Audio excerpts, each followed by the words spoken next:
We are live coming at you with episode 82 of our Drown Gods campaign. Let's get started. As always, everyone please reset your hero point pools to 1. And who would like to give the recap for an extra hero point?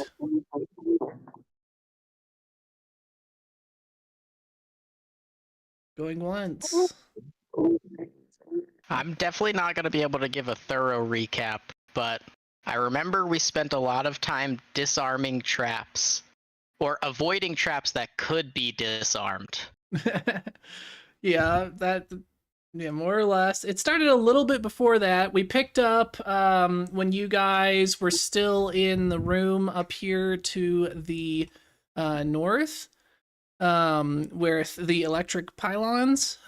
Phoebe had just been incapacitated, but you guys had managed to disarm the trap.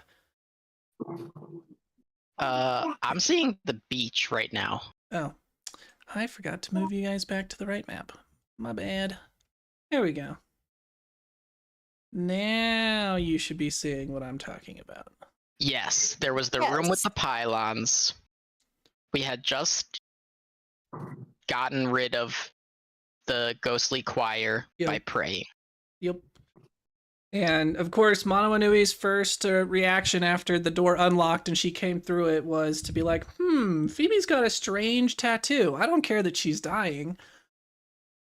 Yes, and I, as in Ip, pushed Mono Anui out of the way to stabilize Phoebe.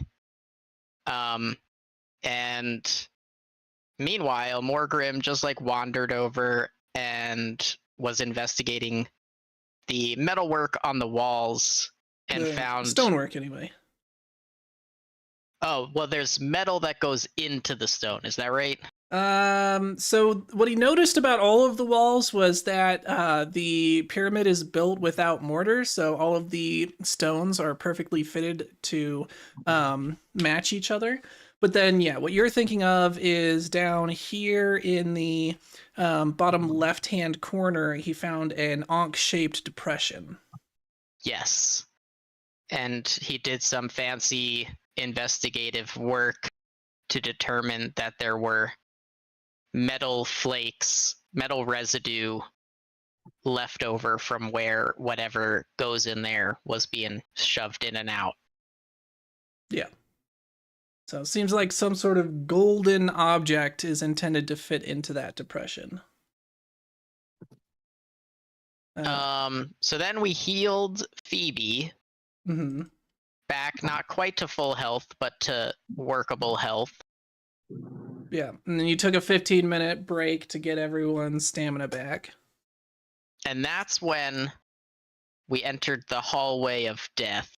Yeah, there were a couple more things that did happen before then.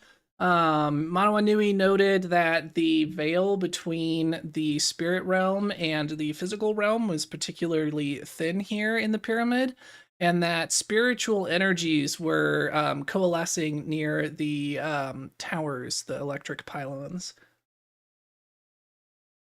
And then there was also a moment where Mono Anui heard a voice inside of her head saying that the veil between worlds is thinner than most think.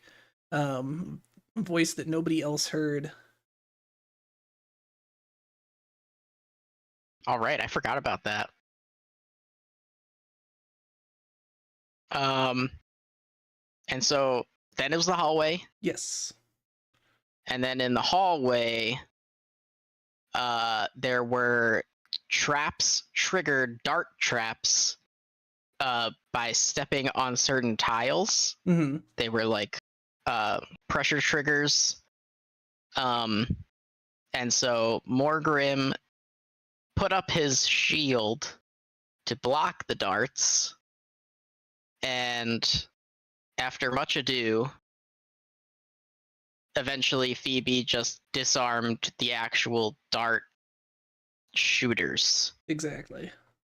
Rather than trying to mess with, were they trying to disable the tiles or just open the next door? Yeah, Morgrim had Phoebe disabling all of the pressure plates that were triggering the trap, and eventually Phoebe got tired of doing that each one at a time. Was like, let's just turn off the trap entirely. Come on.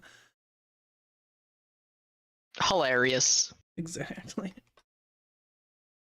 Then we entered the next room. Well, we peeked into the next room, saw some not so nice looking zombie dudes, and then decided to just barge in and fight them, Akalupu style. Yep. Which went pretty well. It did go extremely well. We wiped the floor with them. And then I think we finished off by like right once we killed the main guy with the final blow. Main guy actually was one of the first ones to die because he was dressed differently and you guys just couldn't stand that. He looked cooler than you.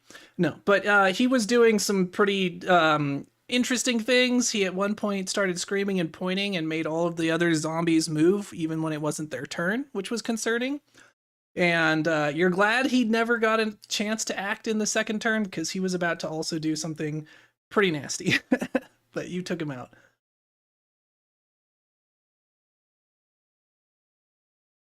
And then the only other particularly notable thing I would say that happened in the combat was that Manawa Nui made Junior into a large creature for no reason.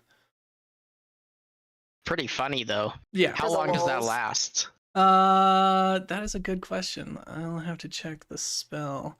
But yeah, Junior is currently like crouching to fit into this space. And looks rather confused and uncomfortable, I would imagine.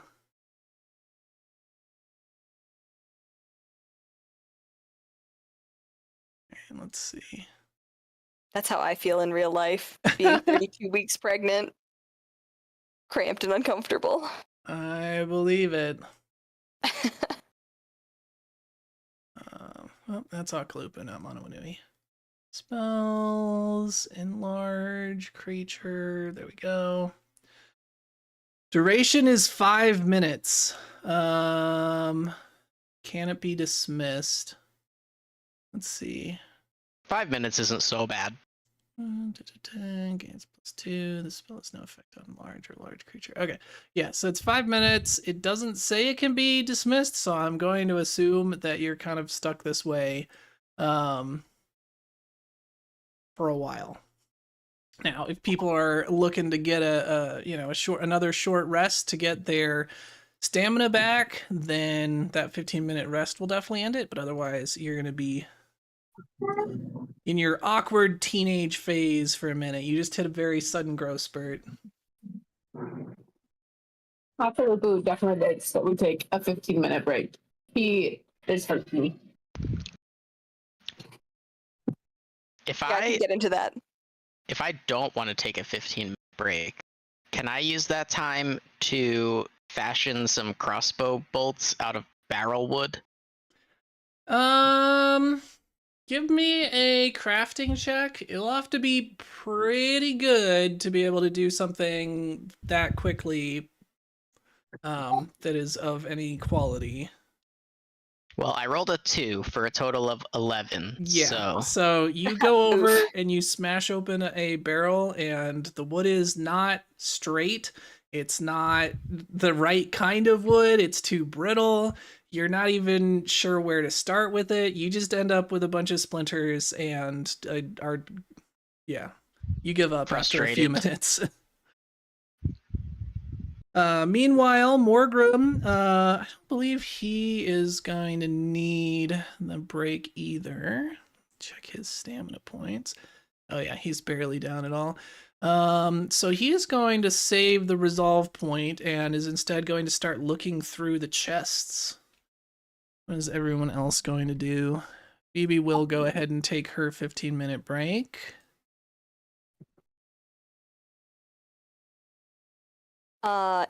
Is there any way that I can make more potions or not without my table? I don't. Well, you have a mobile alchemy station, so you can make more potions. I don't believe there's a way to refresh your infused potions, though, without taking a long rest. Oh, yeah, that makes sense. That makes sense.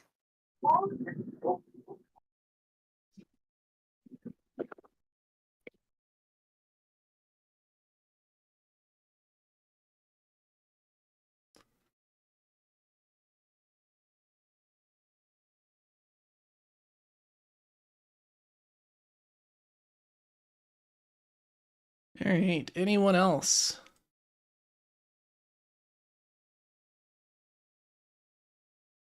If you wanted to, though, Mako, you could roll your normal alchemy crafting and craft one using materials.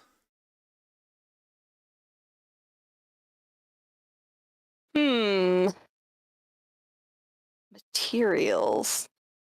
Where I keep that.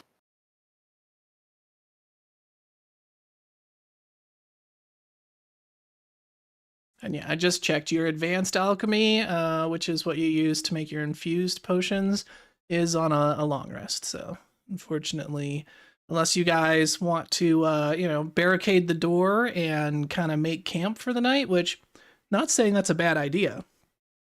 But unless you are planning to do that, you won't be able to get your potions back. Yeah, well, I'm not out yet, so we don't have to do that for my sake. Plus, you did some work with that dagger in the last fight. Yeah, I'm excited about my dagger skills these days.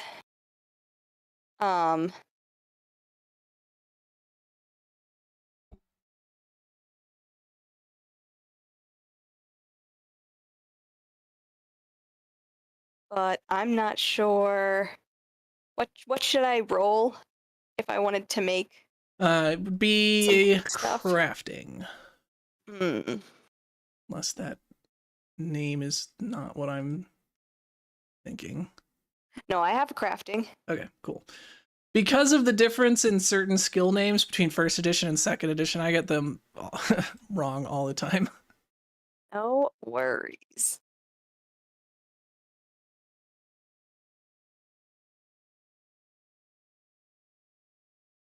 Okay, well, let's see if this works. If I do a crafting check, I got 24. All right. Jealous. That's pretty good. I will say you can make one potion with that. 'Cause you are only taking 15 minutes, so you're kind of rushed. That makes sense. So one potion up to moderate strength.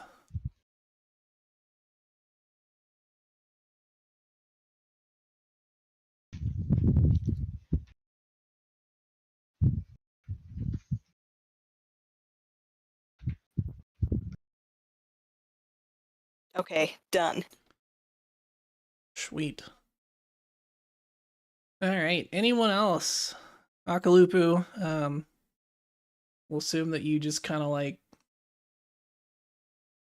I don't know, what were you doing while you were big and waiting to become smaller? Trying to stack crates into a bed to rest.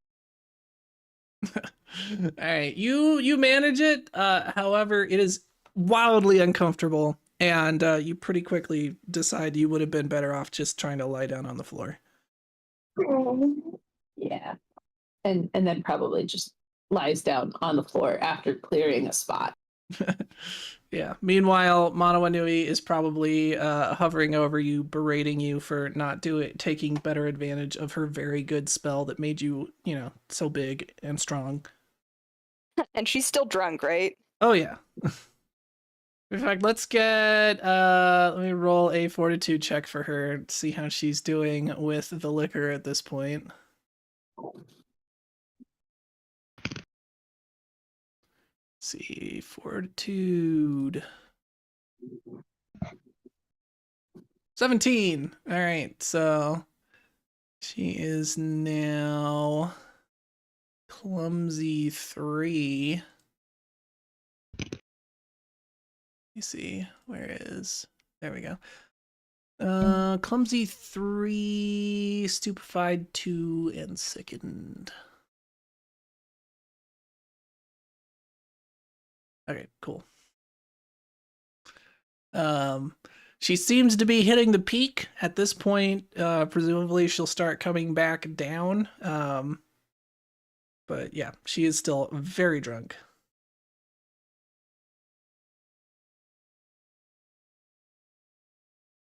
All right. So, is anyone else other than Morgrim interested in what's in all of these crates and chests and barrels and boxes? Yeah, I'm gonna go check that out after I give up on fletching for the short time that I tried. All right. So you start checking them out along with Morgrim, and you can see that it seems to be a quite extensive stockpile of a variety of raw materials. A lot of it is stone. There's some wood as well, beyond just the ones that are used as containers. There are a few metals as well, but it all seems to just be raw materials. And you do recognize a good chunk of these materials as being the same stone that is used to build the floor of the pyramid that you are currently on. Morgrim seems very interested in these materials, but does admit that it seems rather impractical to try and carry them around with you, as bringing any meaningful amount of them would be pretty much immediately just leave all of you overburdened. And there's nothing like underneath the materials. So do you dig through one of the chests or something?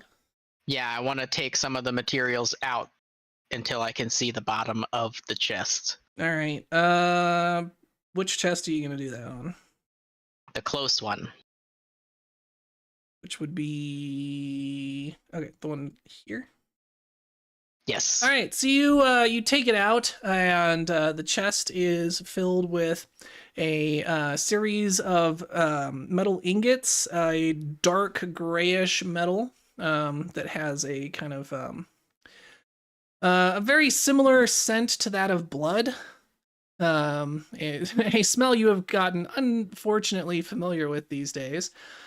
But you spend quite some time lifting these heavy ingots out one at a time, maybe a couple if you're really, pushing your physical limits. And eventually you do dig them out, and it seems to just be the bottom of the chest made out of wood. So it is entirely just these ingots in that chest. Bollocks. I run my hand around the outside of the chest to try and find a secret compartment. All right, give me a perception check.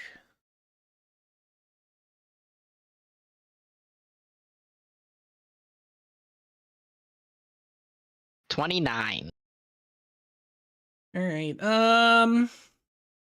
Do you wear any jewelry on your hands? Probably not. I don't think I do. Okay, well, one thing you do notice as you are messing around with it is you can feel the sigil, the shard that you got off of the Mother's Tower seems to be reacting not to the chest, but actually to the metals that you've stacked to the side of it. Feels as if your sigil were being drawn to the metals.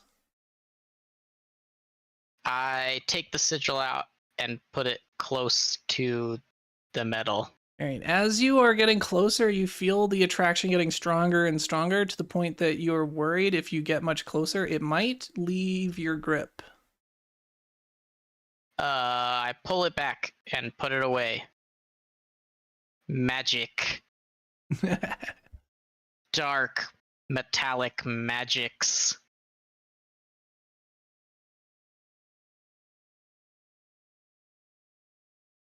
Morgrim comes up and says, "Hey, perhaps not so much magic, lad, but that there be magnetite ore." Oh. I pretend to know what he's talking about. You see, lad, it's It's a kind of ore. I don't quite understand the process myself, but it seems that it attracts metals, both its own and other metals, though not all of them, strangely enough. It's like an invisible pulling force, and repulsing at times too. As I said, I don't quite understand how it functions. Can you use it to pick locks through doors? I don't quite understand your question there, lad, but I haven't tried it myself, no. You know, you could move the lock without even touching it. That's quite an interesting idea you've got there, lad. Perhaps Phoebe could do something with that. He was just sitting in a corner staring at all of you like you are the dumbest people on earth while she cleans her nails with a knife. Why would you need to do that when you could just pick the lock physically?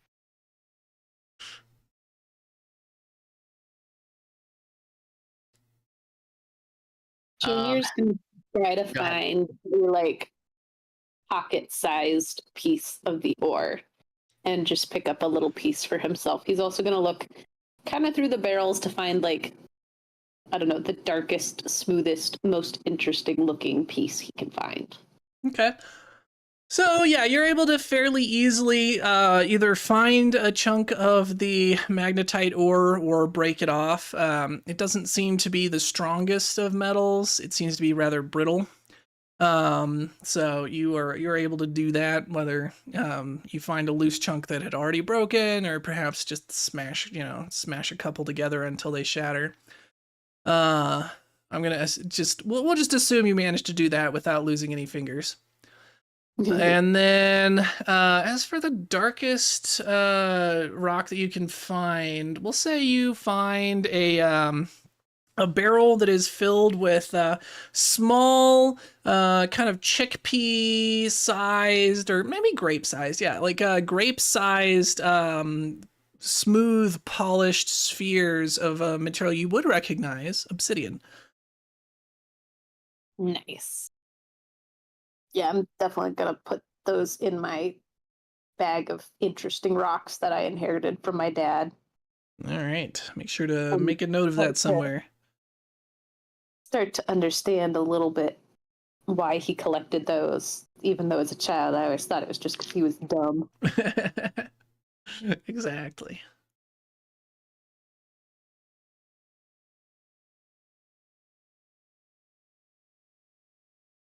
All right, well, what are you going to do next? Like I said, you can barricade the door and try to take a long rest if you'd like. This would be a decent room for that.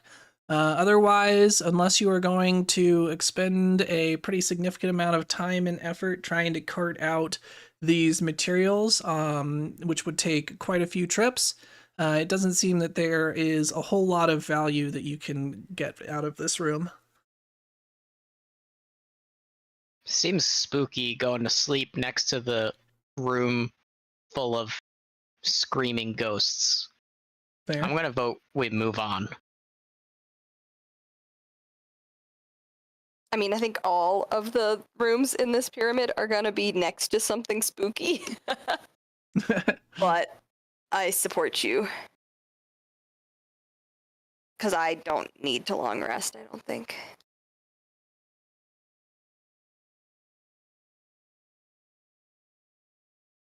I look over to Manawa Nui to see if she wants to rest or carry on. Manawa Nui, what do you think? I think you're stupid. Right, she's drunk. All right, onward. All right, onward I was half indeed. expecting her to just be passed out. She's getting there. You know, if there weren't so many things going on to keep her attention, then she probably would have. Maybe that's a good reason to long rest. Mono Anui would wind up very hungover instead of very drunk. You know. Hey, rest is for the weak. I can keep going forever. The grown-ups are talking. I'm older than any of you. Respect your elders.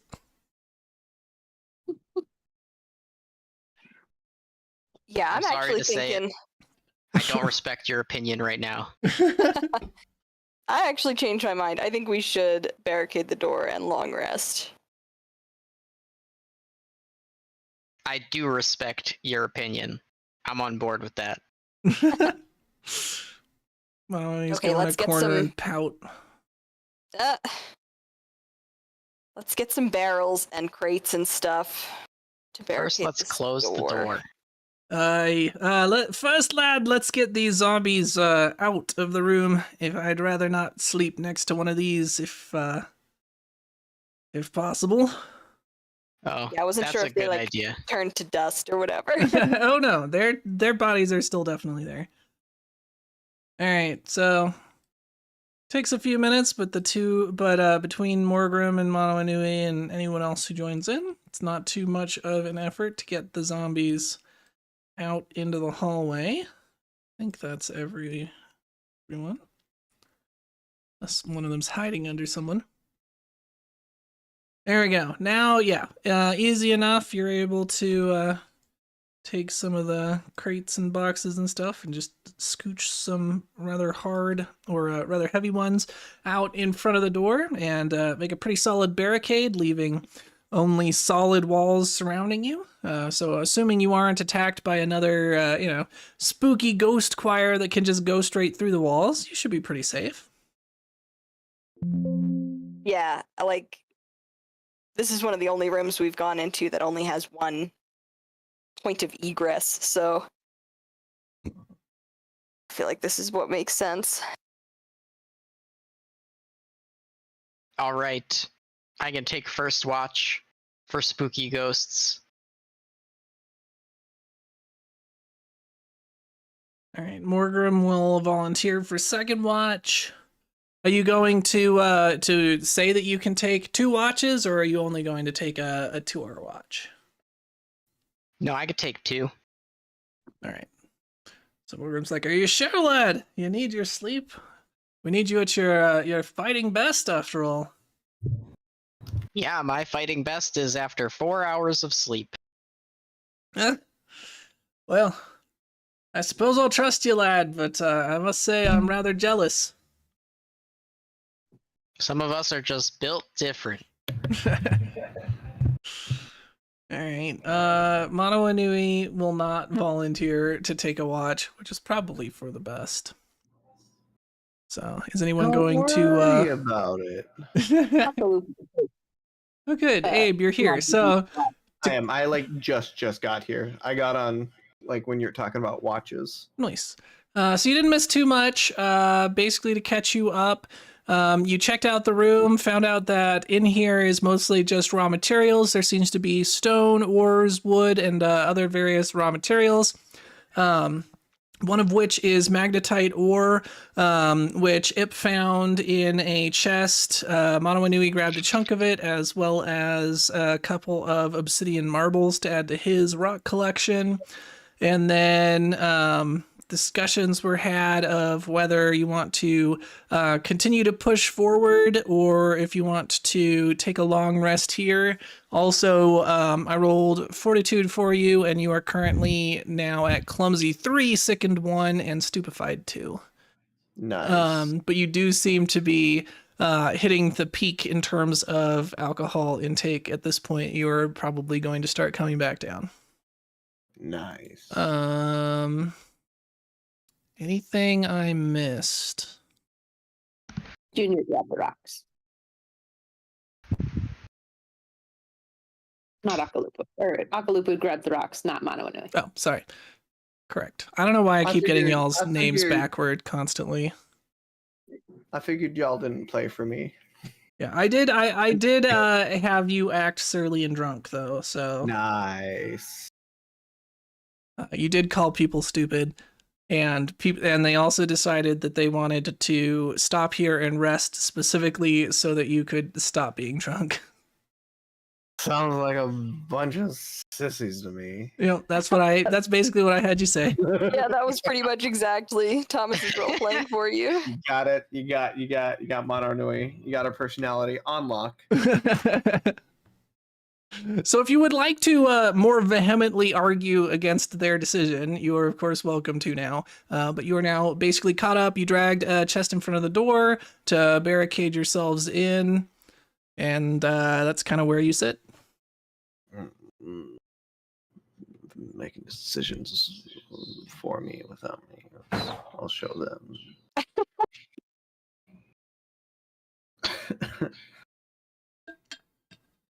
No, I think I'm just gonna grumble.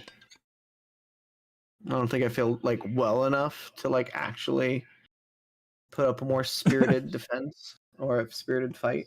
Yeah. No, at this point, you're starting to be a little confused about why the world is spinning. Are there any barrels around that are empty? There are a few stacked off in a corner. I'm gonna go try and find an empty barrel and roll it over to Manawanui. All right, you're able to do that easily enough. Here, if you gotta be sick, I got you a bucket. Well, a barrel, technically. Thanks, friend. Thanks, PPOP. You're a good pal. Oh, But no, he I'm just gonna- called you your father's name. Constitution of, huh? I don't know if you did it on purpose, but you called him I his did. father's No, name. I did. Yeah, I was just commenting on that. That's all. I flinch a little bit, but I don't say anything.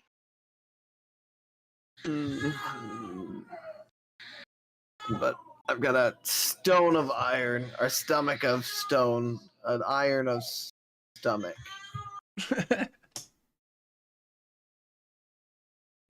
I trust, but it always makes me feel better to have an out. It's gonna kind of like settle into the corner and kind of like maybe try and sleep, but probably not very well. Well, you're certainly going to fall asleep very easily and quickly. Yeah. The quality of that sleep might be somewhat less. Say something like, "I'll just have some black eye," or what was the coffee Sammy used to make? Blood Eye coffee. Blood eye coffee. I'll have some blood eye coffee when I get up. There you go. All right, so that gets everyone pretty well settled.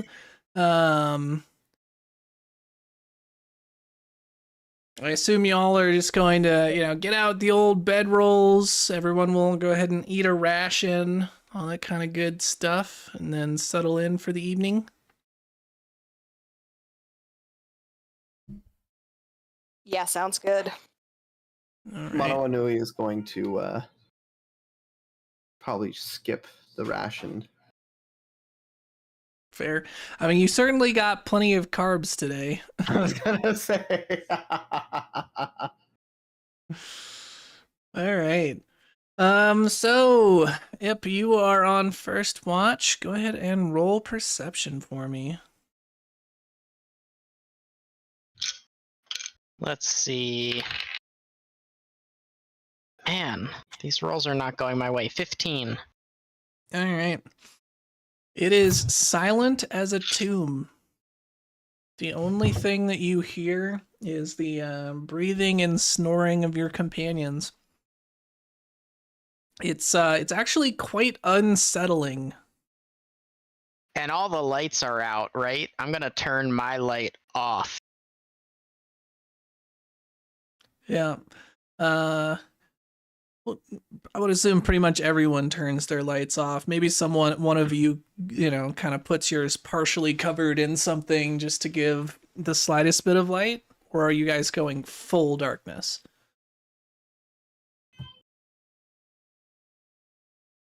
I would like to go full darkness. I'll convince everyone that I'll keep a nightlight on, and then I just turn it off. Okay. Wow. So yeah, so it goes full darkness.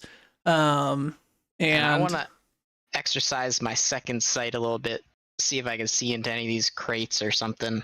all right. So you close your eyes and kind of focus for a moment before opening them, though it's so incredibly dark that you can't tell whether or not they're open or closed, except by, the physical feeling of your eyelids. But after a moment, you start to see this blue haze start to spread out, as if it was some sort of mist kind of spreading out from you and covering all of the objects in this shimmering, sparkling dust is kind of the way it looks. And soon enough, you're able to see the outlines and shapes of everything around you, even to fairly fine details, the, individual planks of wood in the barrels, the rise and fall of your companions' chests. And you find one of the chests and start focusing on it. And after a few moments, you do indeed find yourself able to see the outline of the contents within, despite the chest being closed. Ahaha! It works. I'm gonna try and see if I can find anything interesting in the crates that we didn't dig through. All right, go ahead and roll perception.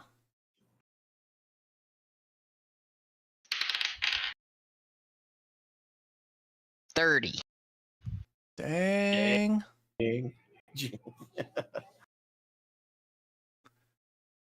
All right, let me see.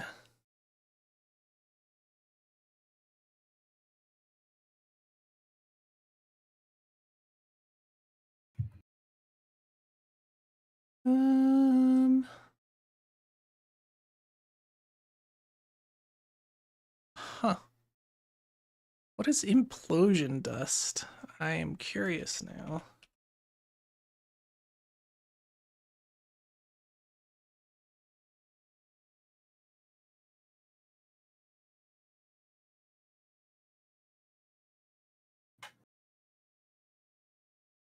Strange. All right. Well, you do not find implosion dust. That would be kind of odd. You find a in one of the chests. There are a few kind of odd bits and bobs. Opening it up. Despite the lack of any color, the shapes though are fairly clear, and it seems to be perhaps the personal effects of the zombie lord, the fancy dressed zombie, and most of it is just bits and garbage, random sticks, a few bones, a skull is in there, a rather disconcertingly large pile of teeth. Nice. But you also find a staff. Ooh. Bet it's magical. I'm gonna try to take out the staff. All right. You grab a hold of the staff. It is an ornately designed metal staff that shines with precious inlays of gold.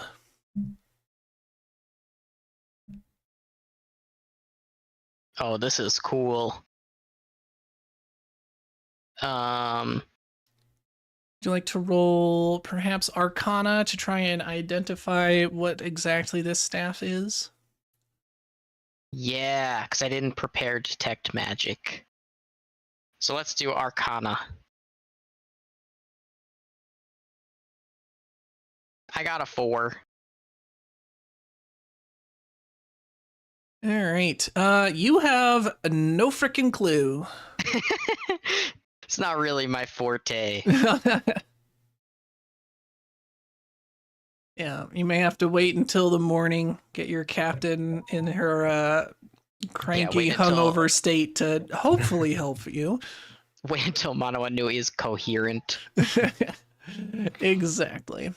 It's a big golden stick. But I can try to see if it's magnetic by using seeing if it's attracted to the magnetite ore. So you go. Or my talisman. Let's do that instead. All right. So holding your talisman near to the staff, there doesn't seem to be any reaction. And then going over and holding it near to the magnetite ore, same thing, no reaction. So you do remember how Morgrim had said that not all metals seemed to be attracted to this magnetite ore. This seems to be one of those. So it's a bad metal. There we go. Throw in the trash. Lame metal. Yeah, break it in half over your knee and get rid of it. You don't need it. It's definitely just something stupid.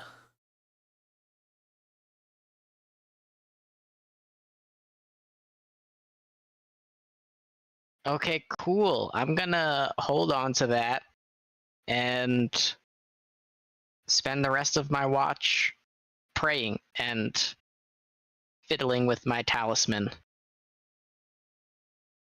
All right. Yeah, so that goes pretty uneventfully. You do eventually, you perhaps dismiss at one point your mother gifted vision. And after a while start realizing that you're starting to hallucinate lights and other sights, given this complete blackness around you. Your mind begins playing tricks on you, and finding that rather uncomfortable, you presumably either cast light or bring the mother's vision back. Yeah, probably light is the way to go. Nice dim light, like a 2 out of 10. Yeah. So you're able to achieve that effect by, putting it under something that mostly obscures the light, because I don't think light allows you to actually set the intensity. I believe it's just 15-foot bright light and an additional 15-foot of dim light, same as a torch. I don't think you have any control over it. Let me see. Yeah, that's what it says. Yeah, so like I said, you're able to achieve the same basic effect, though, by putting it somewhere that it is mostly obscured, but just having this tiny bit of light, you stop hallucinating, which is generally the preferred state of affairs. And just to make sure, while I was in the dark, no new things have appeared. I'm checking to see that nobody's like shifted or something's where it wasn't. Go ahead and roll another perception. 23. As far as you can tell, everything seems to still be in its place. Okay, good. I was starting to get a little bit freaked. Understandable. All right, so eventually your shift ends and you go over and awaken Morgrim, who, oh yeah, does his usual grumbling, but does get up and take his watch. So he also has a source of light, because light, I believe, is a concentration spell, so you cannot keep it active while you're asleep. That's true. So he's gonna light up a torch. Hello? And hello. Did you Hello? did you lose us at some point? Sounds like he's still lost us. Yeah, we can hear you, Abe. Should be working. All right, let me roll perception for Morgrim real quick anyway. That's weird. I hear Thomas on yours. Oh, dang. All right, so Morgrim got a nat 20 for 31. Let's go. So, unlike Ip, he does hear some noises, some of which are significantly more disconcerting than others, but nothing seems to come into the room or attack you, so his shift ends fairly uneventfully. Who was taking up the fourth shift?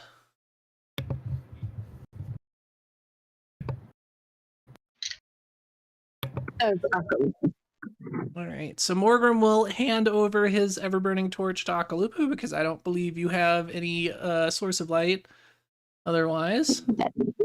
Correct. I guess your blood gem would be like a very dim source of light, but not that much. Yeah, no, Akalupa wants more light than that. Yeah. So he'll hand over his ever-burning torch to you, and you're able to take the next shift. So go ahead and roll perception for me.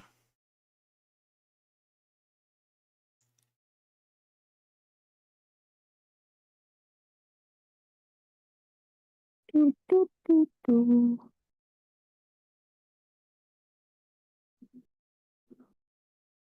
If it'll ever load. Right. I'm doing this the old-fashioned way. Yep. It's a +9.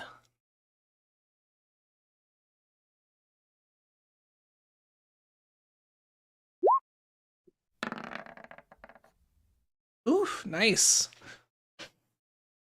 There we go. All right. So things seem pretty calm. You do hear a few noises. At one point, you are fairly certain you hear very dimly, but still noticeably, the sound of something thumping from up above you. And occasionally, you are fairly certain that you hear moaning coming from the north. Ooh. Exactly.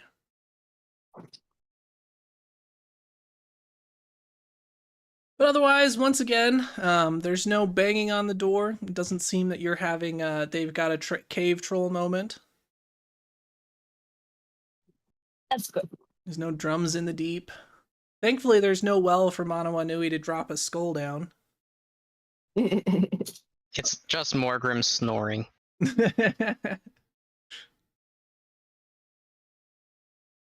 Akalupu will inform everybody of his perception when people wake up. All right. And that is, in fact, going to start soon. You're not entirely certain, but to the best of your estimation, you sit through your 2-hour shift. Of course, your surroundings are completely unchanged. You have no idea what time it is outside. But your shift is over, and it is now time for you to wake people up. Akalupu will quietly wake people up, starting with Manawanui. Akalupu's waking people up, starting with Manawanui. Get listen. All right. Akalupu will start waking people up, starting with it. And quietly Ugh, going around. why me? It doesn't need sleep. No, Ip He's got the actually blessings is of the mother.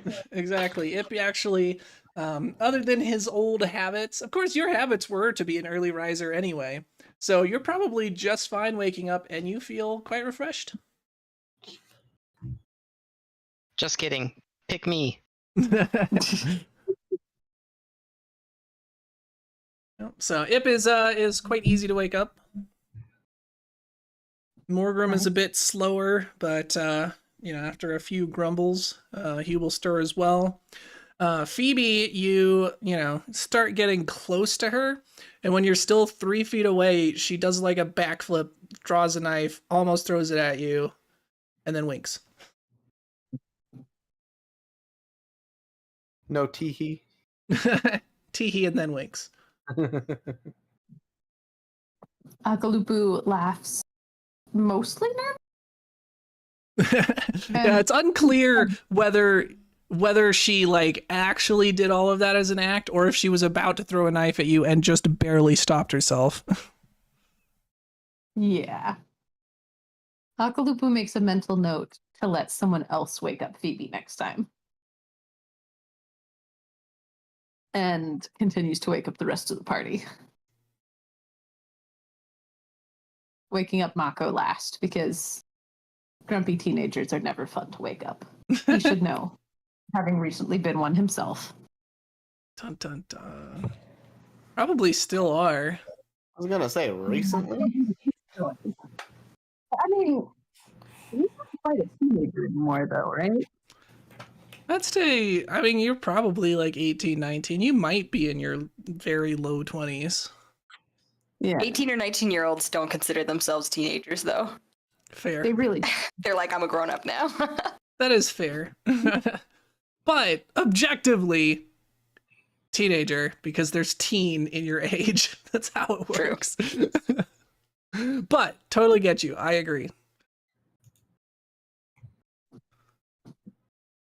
All right.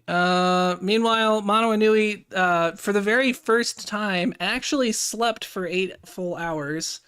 Even Junior, I assume, would know that that is not normal for her. Yes. And Mono Inui is still over there drooling onto a box or whatever she's using as a pillow.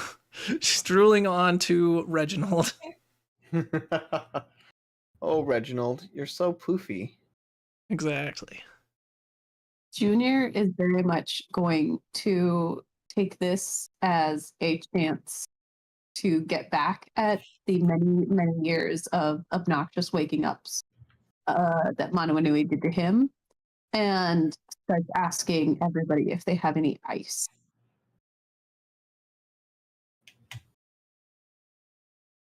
Or I have a frost vial, like a potion. But I think that that'll do damage as well as freeze. All right, guys, hear me out. Can someone create water or put water in a barrel? And then we can put the frost vial in that and make ice. Does Zip have crate water? Not prepared. I mean, it's morning time. Now's your chance to prepare your spells. Plus, you've got that's your amulet spells. Speaking of which, everyone, go ahead and make sure you do the long rest. Get all of your potions and spells and all that other good stuff back.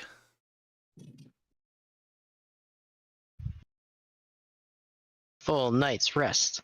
Full night's rest. Okay. Let's prepare some spells. I can prepare create water.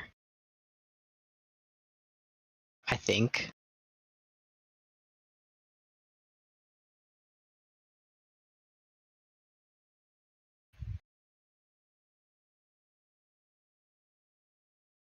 Yeah, I do have create water. Nice.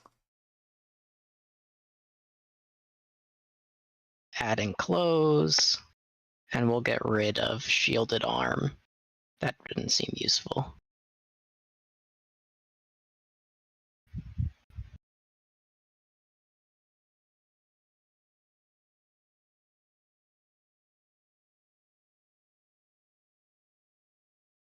Okay, cool.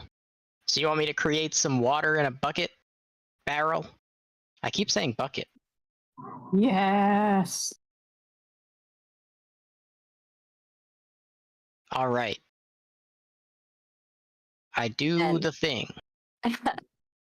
And I usually have my potions in like little throwable bombs, but I assume that they also have like little top stoppers, so I'm gonna Yeah. just uncork it and like pour it in, which I think should freeze the water. I don't know the science of this.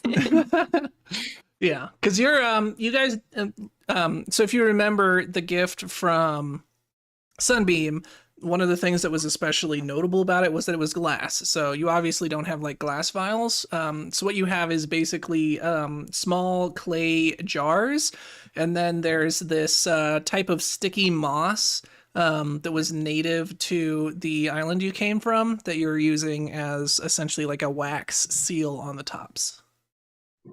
There you go. So anyway, I can pour it in without having to like break my stuff and like get it everywhere. Yeah. Yeah, so you do that, and you do in fact make a. Mostly, it is just very cold water, but there are some chunks of ice also floating in it. Perfect. All right. Akalupu is picking it up and then says, "Good morning," very loudly, and dumps it all over Manoanui. All right. So, Mano Anui, before this happens, you've been having a rather odd dream. You are in a long, winding maze made entirely out of woven bones, with spider webs of ligaments and random patches of flesh and skin strewn about. The whole maze itself, the ground below you, is slowly shifting and pulsing as though to an enormous heartbeat. And you find yourself being pursued by a very strange creature. You haven't really gotten a good look at it. But it's walking kind of hunched over, almost flopping as much as it is walking, kind of like Octodad, if you remember that game. Yes. But without the tentacles, it does seem to be feet and hands and fingers and the like. No tentacles. And you find yourself finally coming to a dead end. You can hear the splorch, splorch as this creature is coming toward you. It's around a corner currently. Looking around, you can see that there's no roof to the area around you, so perhaps you could climb the walls. There is also, some darkened corners you could try to hide in. There's, perhaps you could break a bone off to get a weapon, some things along those lines. But it doesn't seem that there's any particular way you can go otherwise, as you are now trapped in this dead end. I think I'm going to try and climb. All right, go ahead and give me a climb check. Oh boy. Which is not a thing anymore. Yeah, I believe it's athletics now. Yes, Alrighty. climb is athletics now. 15. All right. You reach out to grab at the walls and begin climbing. And you can feel the sharp shards of bone digging into your flesh. But if you are willing to press on, it seems that you can perhaps begin climbing the wall. I'm gonna do it. All right. So you press on. Go ahead and give me a fortitude save. Fortitude. Or will, whichever you would prefer. I would do will, because I got a +10 in will. All right. Oof, nat 1. All right. So you try to press on, but the pain is simply too much, and you have to withdraw.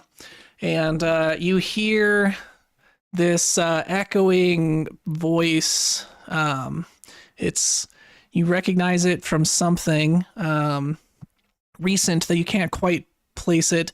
It's this dry, rasping voice, like sandpaper across bones, and it's laughing at you, and it says, "Why do you not embrace it? Embrace your true nature." Good lord. Is it coming from, is that voice coming from the thing? It's not. Oh. Like, Seems to be. It seems to be coming from above you. I'm gonna look up. All right, you look up, and there's only darkness, though you can hear the wet splorching of this creature from behind you once again. And you feel you feel now this very itchy, uncomfortable, almost painfully hot sensation across your skin, especially around your chest.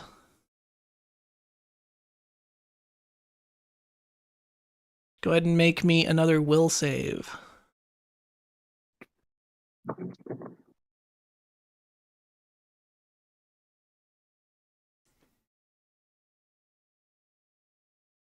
Eh, 26.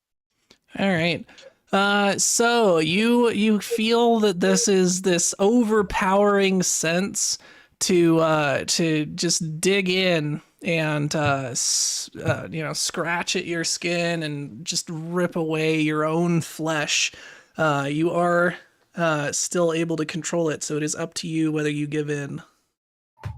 To just like claw away at my own flesh? Exactly. I think I'll resist. All right.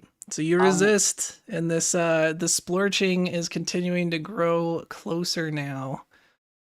And the voice just continues in the same vein. Why do you cling to your weaknesses? Become more. You know. And it just continues laughing at you. I'm gonna say, what do I know? I'm gonna shout that, like looking up. You know what you must do.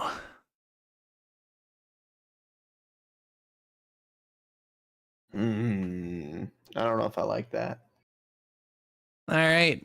You I'm gonna you try feel as though the splorching is just around the corner.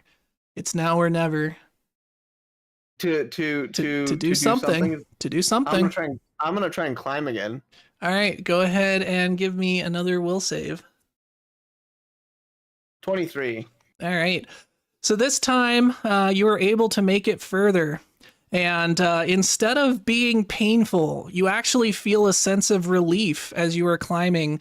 And you find the flesh being flayed from your hands. And as you are climbing higher and higher, by the time you nearly reach the top and go tumbling down the other side, careening down once again, pummeling into all of these sharpened bones, you crash onto the other side with a sickening thud and slowly, shakily forcing yourself to your feet. You look down to see that you have, in fact, rent the flesh from your bones. Your hands are almost entirely skeletal, all the way down to your elbows. You can see your own ribs, and your kneecaps are poking out from where the flesh has been flayed from your legs. And yeah, at this point, suddenly everything gets very cold. And you wake up spluttering. I'm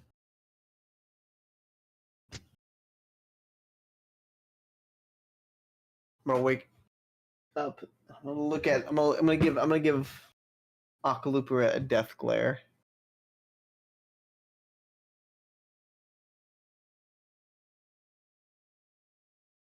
Akalubu is going to squeal and run away like a little girl. Yeah, I think we're all giggling.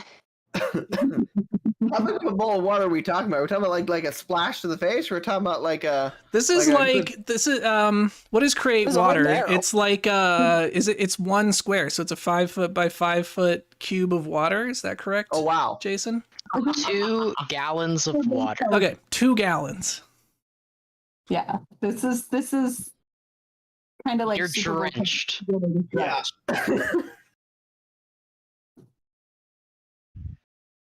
Oh. Akalupu. Junior. I'm not gonna call you Akalupu. That's too much respect. But What possessed you with such a mad idea? Akalubu is hiding behind a barrel on the other side of the room. Mono is gonna glare daggers while she slowly wrenches the water from her clothes, I guess, because since she's soaked, like do the whole squeegee thing, with like the bottom of the shirt. Take off the hat, definitely. That's got to be preserved. Yep.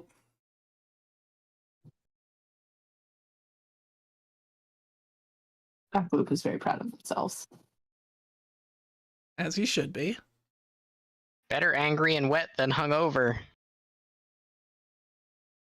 And you do in fact find yourself now recovered, so you can go ahead and get rid of the effects that are on you. So the clumsy and sickened and all those.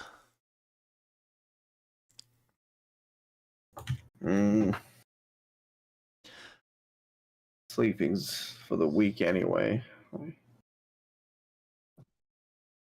Yeah, and the last vestiges, the dream is now somewhat hazy, but the last vestiges of it are still, playing across the back of your mind, and you find yourself feeling oddly uncomfortable in your own skin, as if though you're too bulky and strange.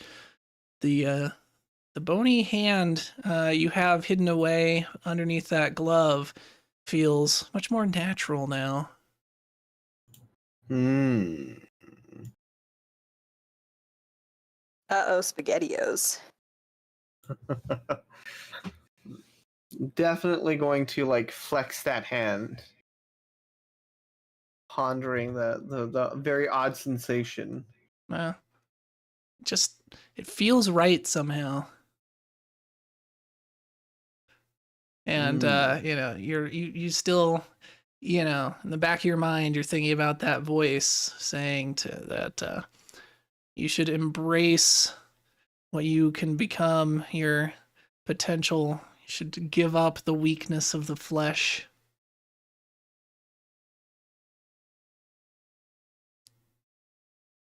And thinking back, that strange floppy creature seemed an awful lot like you, but without bones.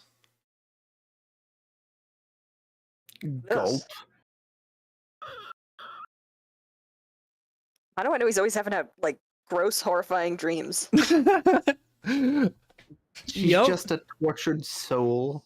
I mean, that's what happens when you start reading creepy books that are bound in human flesh, have an actual human spine for their spine, and are written by a dude who calls himself Akbar the Mad.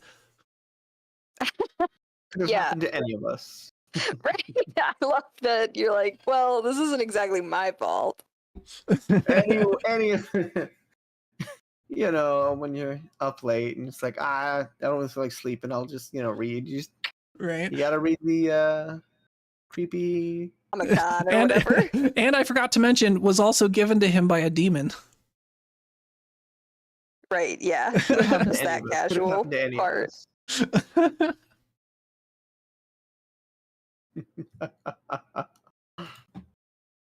All right, so you're fairly easily able to get your stuff packed up, have a quick little breakfast, and get everything ready to go for the day. Akalupu Jr., did you want to convey what you heard in the night? Yes, Akalubu does. What did you hear? Moaning in the other room and what sounded like shuffling or footsteps above us.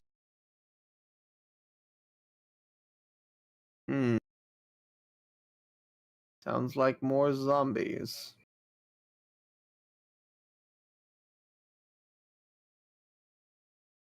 Yeah, I mean, we know that this place is crawling with monsters, so that's not that surprising.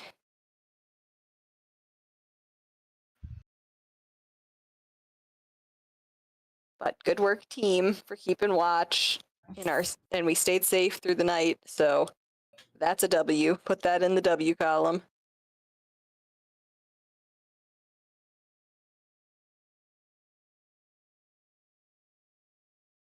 No one died and joined the hordes of the undead, so. Well, I was gonna say Mono Inui sweats a little bit at that. hey Manawanui, check out what I found in one of these crates. Oh, Toss the staff over. Think fast. I'm gonna try and reflexively grab it out of the air. All right, go ahead and make a reflex save. And remember, she's hungover. So 16. All right. It's not the most graceful thing, but you managed to get a hold of it without it thumping you in the face. It's like one of those like flinching catches. Yeah, exactly. Nice. Like it's not quite entirely in your hands. You had to kind of like catch it in your arms. Those Close always look enough. more impressive anyway. I'm gonna take a second to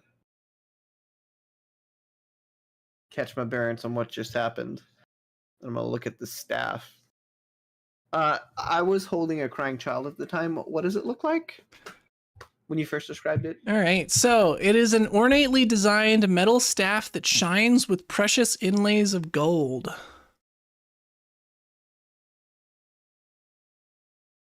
Hmm. And I have no clue what it is, because I have 0 Arcana. I am going to roll Arcana. 23. So you can tell that it seems to be a magical staff that can cast spells, though you aren't entirely certain exactly what spells. Or no, you have like innate detect magic, right? That is correct. All right. So you find that it is,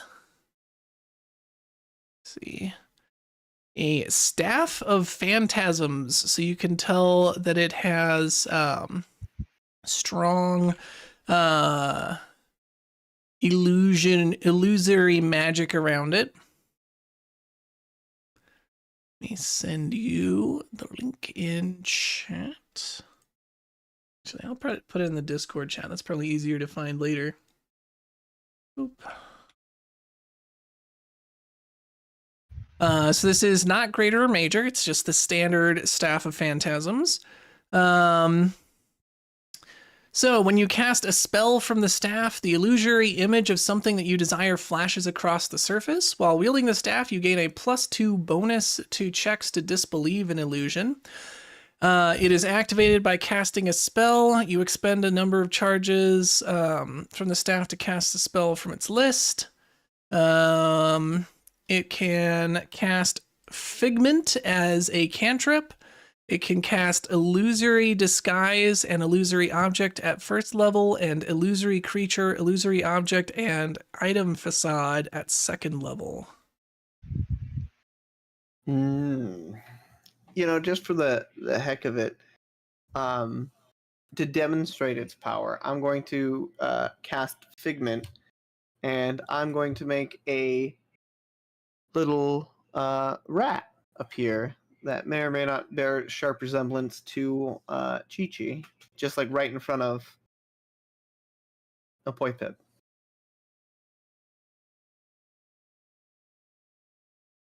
All right, you do that. Whoa! I jump up on a box. It seems that this is a staff that casts phantasms. No, it seems that this staff has been imbued with magic to cast illusions or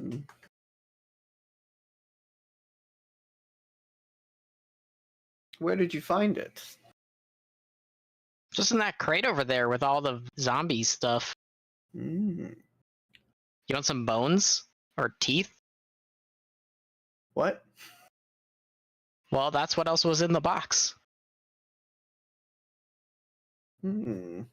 I'm gonna take a look at the teeth and the bones. All right. Manu's like, I don't not want both like I bones don't- and teeth. I'm a little bit taken aback. I was kind of offering as like a joke. But that shouldn't surprise me at this point. Gonna Yep. say.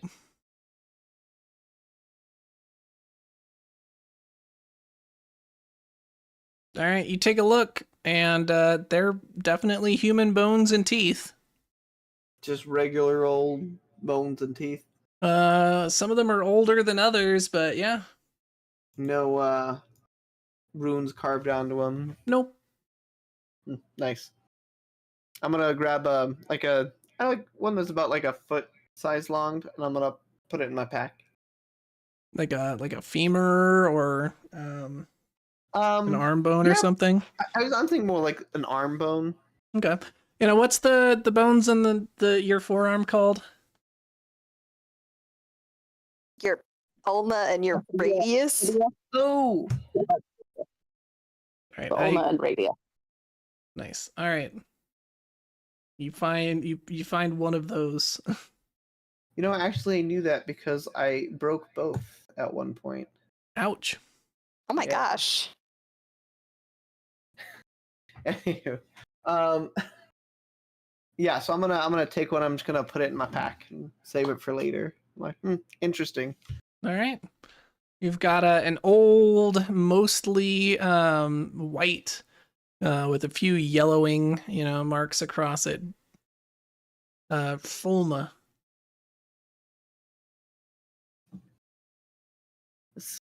Hmm. So, were you very attached to this staff?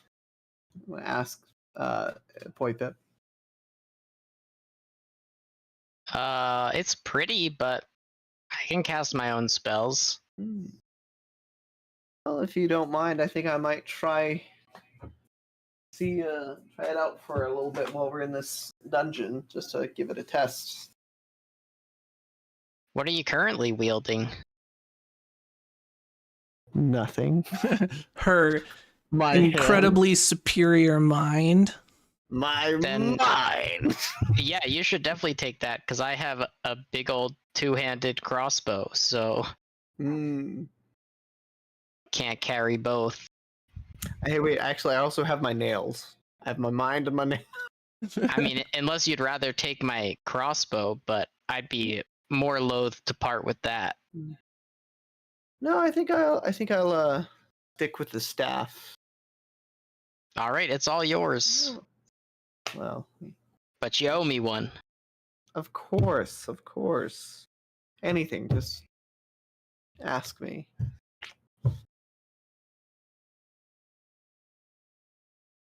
All right. At this point, we'll say Morgrim has gone ahead and moved the chest out, so it's no longer blocking the door.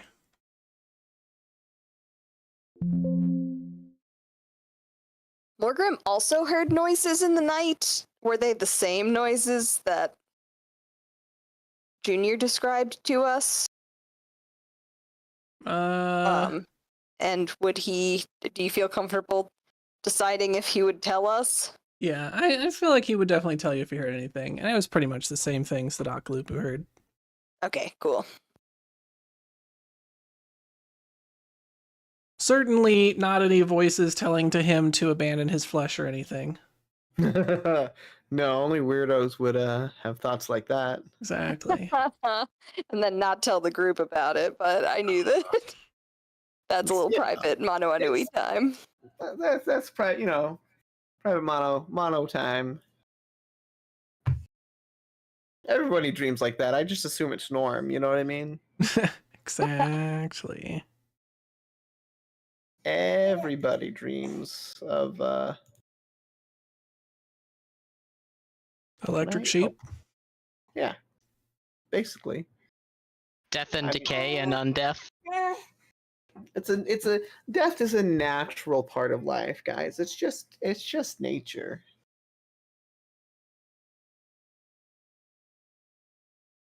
No need to be so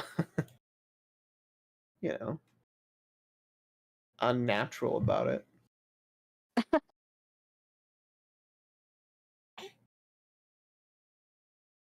Well, I don't know about the rest of you. Where is oh, there he is. I forgot that he had a horse form, and I just saw the unicorn. And I was like, where the heck? Who brought a pony into this pyramid?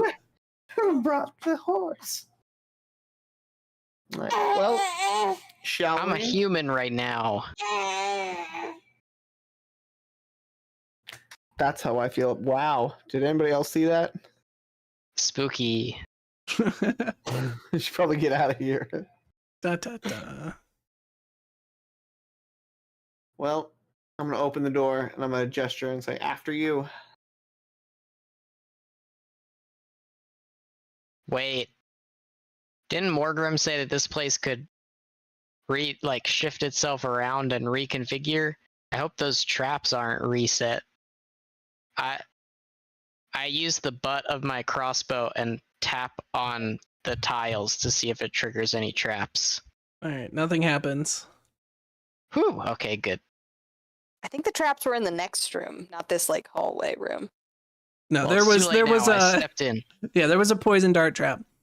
Okay. So you look over to your right, and the poison darts in the wall seem to still be disabled. You can see the damage that Phoebe did to shut that down. However, looking to your left, you might notice something, or more to the point, the lack of something.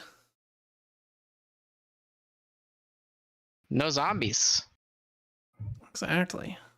That's where you stacked all the zombies before you went to sleep. And they're not there.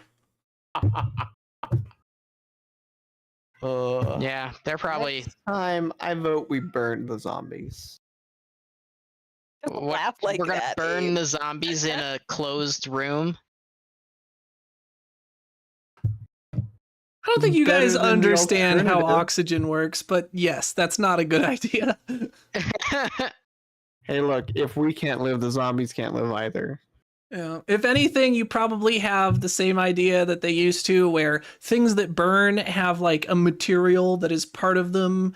I forget what they call it. It's like flagellin or something like that. And then when they are burnt up, it is because they have they have released all of this flagellin, and the air can only hold so much. And that's why when you cover a candle, right, it snuffs out, is because the air becomes saturated with this flagellin and it can't release anymore. So the fire stops. Right, exactly. Like that's almost correct. Like it's the opposite of correct, but it's almost there. Like, Right? It's people- so far off from being correct that they almost got it. right. I mean, science is not an exact science. Exactly. But it was only fairly recently that people figured out what oxygen is and its role in how things burn. But but people knew not to burn stuff in an enclosed space. Like Yeah. you could, somewhat you know, at like, least. right. Like there was some level of like common sense. They didn't know why, but you know what I mean? Yeah. Now that's probably nothing that you or your tribe would have ever run into, so you guys might not know about that, but we'll just assume know at it some smells point bad. we'll assume that at some point you and Sunbeam probably figured out that burning in enclosed spaces didn't go well considering all your alchemy work. Well, oxygen or no oxygen, it's just smoky as hell. That And too. burning zombie flesh sounds disgusting. Like that would be so smelly and bad. Well, good thing they're just not there anymore. I'm sure it's Yeah. fine. I'm sure it's Anyway. completely fine. Yeah. Well, there doesn't appear to be any doors in this hallway. Oh, there is one over here. Look at that. Yep, so that's one that Morgrim had called out before. So he says, "Aye, lad, that's the door we went through before we got trapped. If we can get through it, that's where I blasted my way out. But if you'll remember, there were also some fun guys in there. And I don't mean the kinds that are good at a party. I mean fungus. Okay, let's not go that way. Back through the spooky ghost room. We could always burn them with fire. It's an option. Yeah, I don't know. I feel like it makes sense to explore all the rooms. And I think I agree that maybe one of my fire bombs could do the trick. I've also got fire damage from searing light.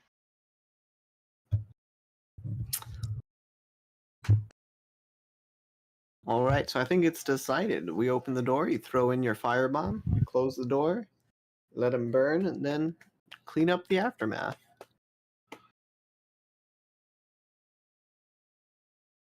I'm in. I'm on board.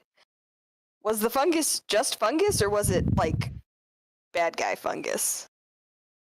Do we know? It was definitely kind of moving unnaturally. I don't know how much detail you actually got on exactly Yeah. what it was, but enough that you decided it didn't seem like fun to go through there. Approaching the It would door, probably be- you can see that the door has been boarded up rather thoroughly, and despite how attempts to seal it shut, there are bits of mushroom spores starting to slowly invade their way through the few tiny cracks in the edges of the door and spreading along the walls in the interior. And you can see evidence of the mushroom materials having been scraped away in times past. Scraped away by whom, I wonder. But I'm feeling less confident about this plan now. I don't know. Mononu is going to pat her on the back and say, "Have courage. I believe in you." Okay, that triggers my mommy issues, so we're gonna do it. All right. Wait, Morgrim should probably be at the front. Well, we did this last time. I also wanted to just open the door, throw in a bomb, and then close the door and then see what happens. Yeah, but at least this way, then our frontliners are in the front in case something goes awry. Okay, fair enough. And you could throw it over Morgrim's head. True. Well, first issue is going to be getting this door here open, Morgrim says. And he gestures at all of the aforementioned boarding up that has been done to the door. What, you're not strong enough? Yeah. We'll get it eventually, but without a pry bar or something like that, it's going to take some time, and certainly not with my bare hands. Hey, we just got a metal rod that vaguely resembles a crowbar. I'm sorry, you're not referring to my staff, are you? Oh, I am. I think a ray of ice. We'll try this first. Here, step aside. All right. I'm gonna gesture for folks to make a hole. I'm going to cast Ray of Frost. All right, well, you can't miss, so no need to roll for attack. Go ahead and roll for damage. Nice. 10. It does absolutely nothing. It wouldn't matter if I got like a 29 on the attack roll, would it? Nope. All right, we're gonna try it again. What? Hold on. I said re-roll. 12. It does absolutely nothing. 11. There is a slight frosty patch on the door. No. It was worth a shot. I'm going to cast Slashing Gust on it. Slashing Gust. Bleh. All right, go ahead and roll for damage. 12. It does absolutely nothing. I whisper to Morgrim, I think maybe she had a bad dream. She doesn't usually cast this many spells at inanimate objects. You know, 1 or 2, but 3 is pushing it. Don't worry about it. I'm not processing my my trauma from my dream at all. Oh, I know what I'm gonna do. I'm gonna cast Ignition on the door.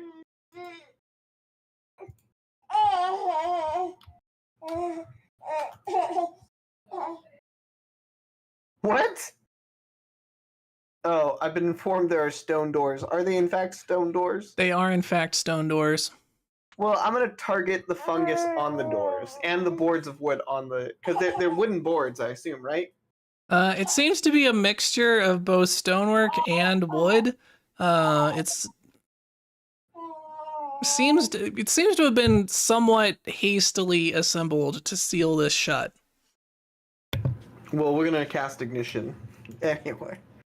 I'm processing some things.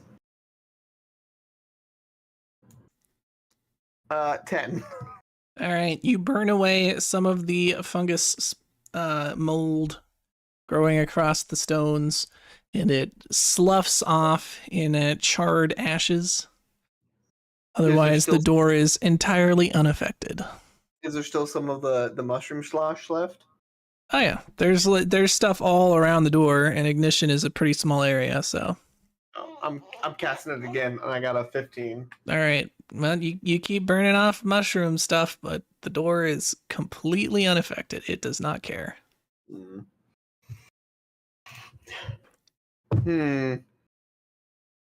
going to approach the door and look at it. Is there like a keyhole, or is it just the wooden boards that are stopping us from getting in? Like I said, it is a mixture of masonry and woodwork, so it's not just the wooden boards, but the effect of boarding it up is what is stopping you, other than, yes, the door behind it, similar to the others, does seem to have a keyhole, as well as a ring that you can pull on to try and swing the door.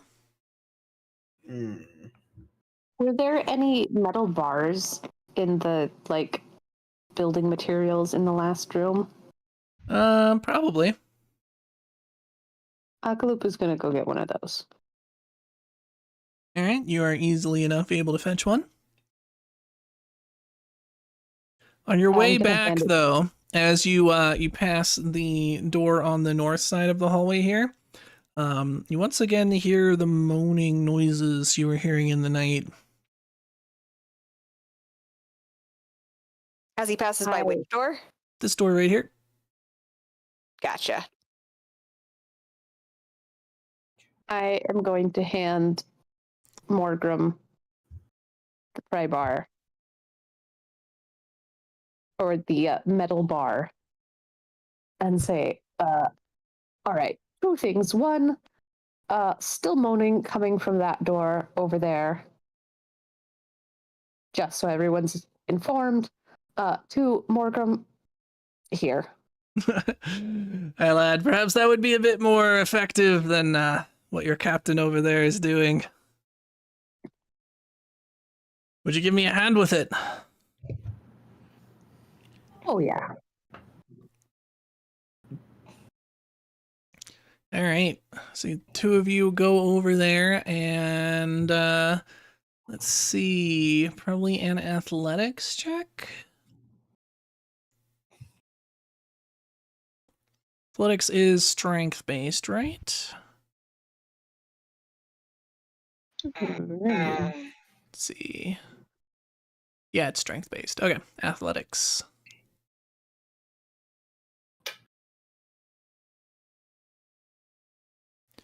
All right, that's a 25 from Morgrim.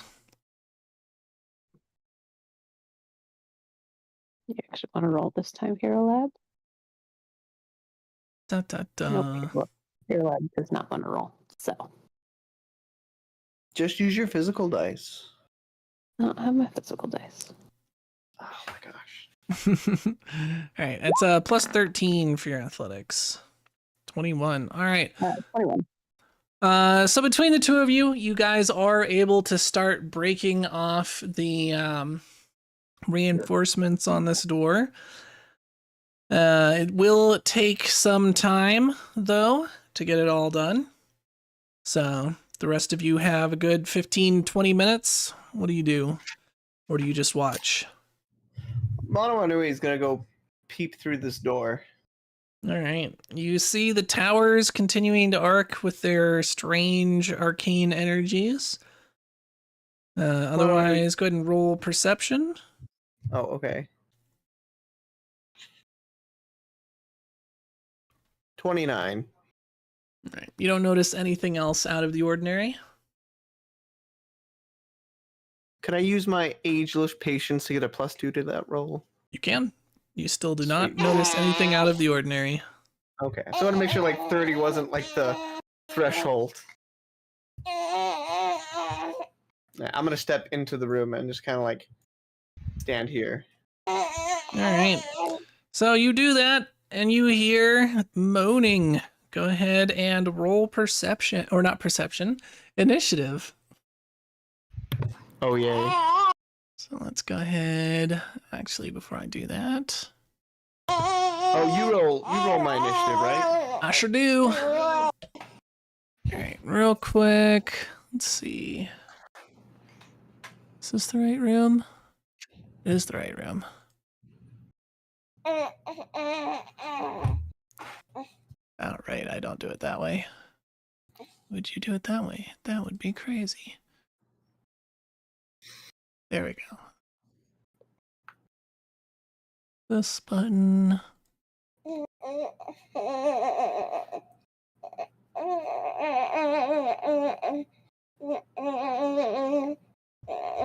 There we go.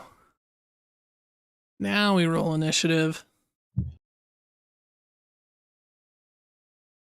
All right, and we are gonna go ahead and see. Quick, I will do this. You should now see some things around you.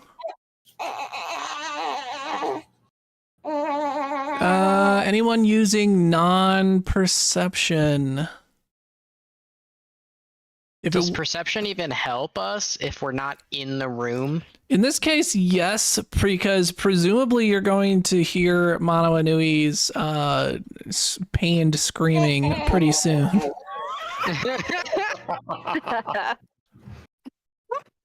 Guys, is everybody else here screaming? Nah. That's All right. Perception it is. This is the one time that I would actually give you Boneyard lore if it were an option. I know. I was gonna say that. I was like, I wish it was an option. All right, let's go ahead and start. You could just give me a +3 and call it good.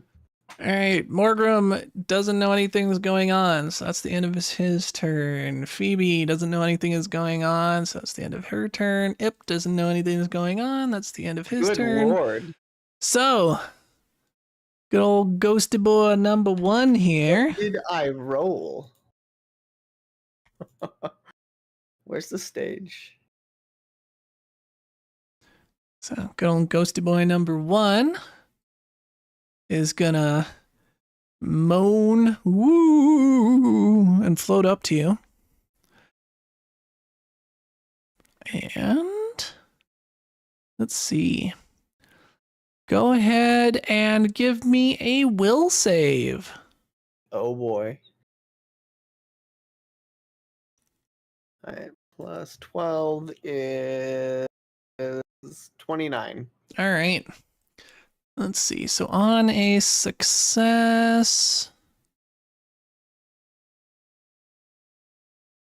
you are not affected by its ghostly moan, but then it Nice. comes at you with its ghostly hand. Well, that's much less nice. I believe a 29 will hit you.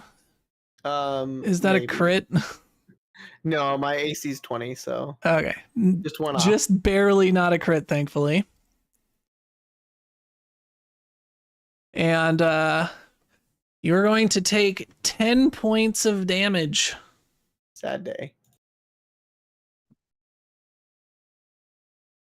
That's its turn. Now ghosty number 2 is going to float over. Ooh, give me another fortitude save. Or not a fortitude, give me Will? another will save. 21. All right. So you just barely succeed. Once again, in not becoming frightened too, which is probably a good thing. Look, I've seen some stuff, okay? Can I let out a piercing shriek when I get hit? On your turn. Which will be coming soon. All right. 22 will hit. Unfortunately. Why is your AC 17? It shouldn't be, it's 20. My screen it says 17. Maybe I need to refresh. I was gonna say, might still think I'm stupefied and clumsy. Yeah, that's what I'm gonna guess.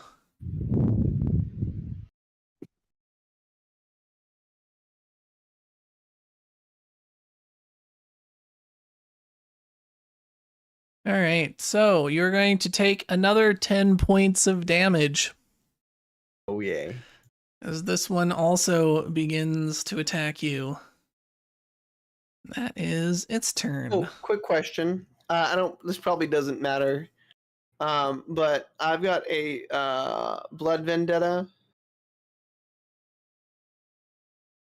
Okay. Okay, so you curse the target, pushing it for having the audacity to spill your blood. Target takes 2d6 persistent bleed and must attempt a will save. But I assume since they don't have blood, that doesn't affect them. Yep, they are in fact immune to bleed. Sad day.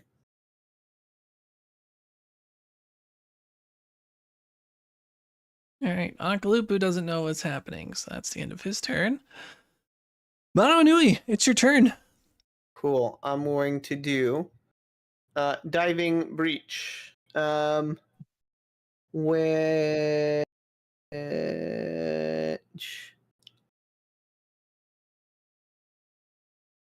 you leap out of the ground, disappearing. I know I did this last time. I'm trying to remember how it worked. It's basically a dolphin dive. You get to move, dive in one place that does damage, burst out another place that also does damage, but I believe it only does damage once, so you can't like dive in, do damage, dive out at the same spot, and then do damage a second time. Well, I'm trying to like leave, but also like because okay, so it says each splash deals 3d10 damage. So how many splashes do I have, if that makes sense? Well, you dive in and then dive out, so 2. Yeah, so that the diving in splash, so that counts as a 3d10, I guess, is what I'm asking. I believe so. Cool. I'm casting that in. I'm just gonna like drop into the floor where I'm standing, and then appear 40 feet away, which is. Do I have to be able to see? Yeah, you will have to have line of sight. You exit from an unoccupied surface 40 feet, appearing. Okay. I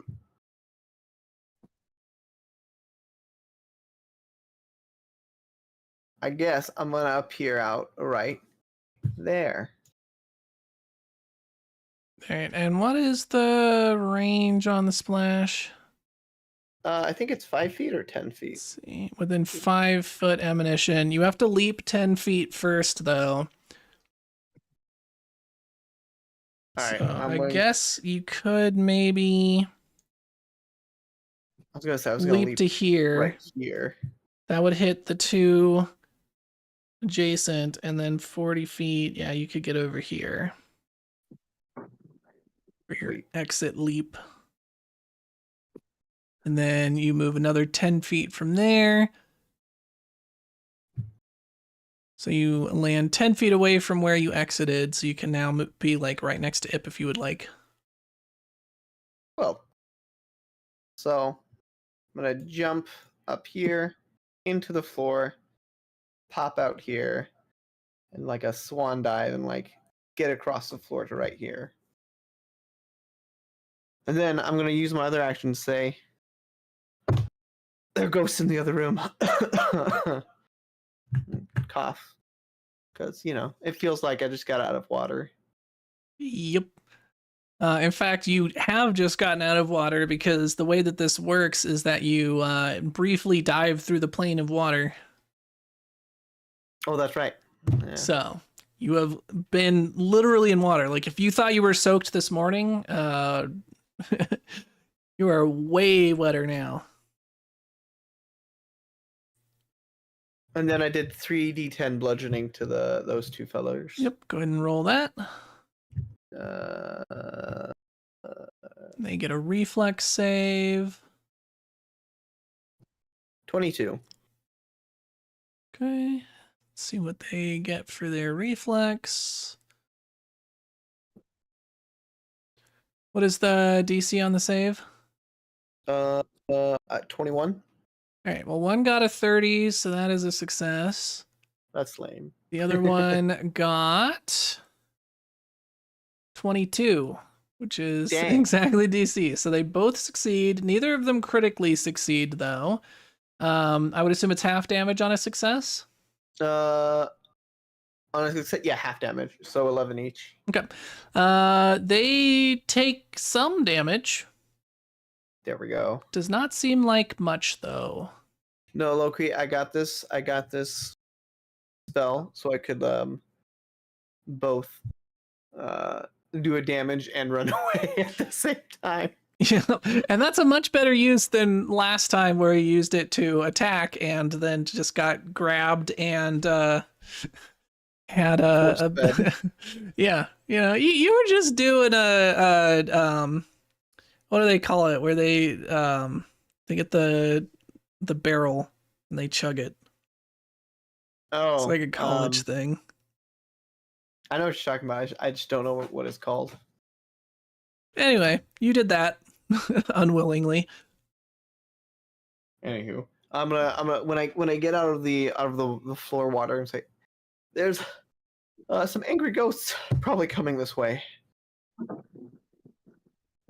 gonna point towards the door.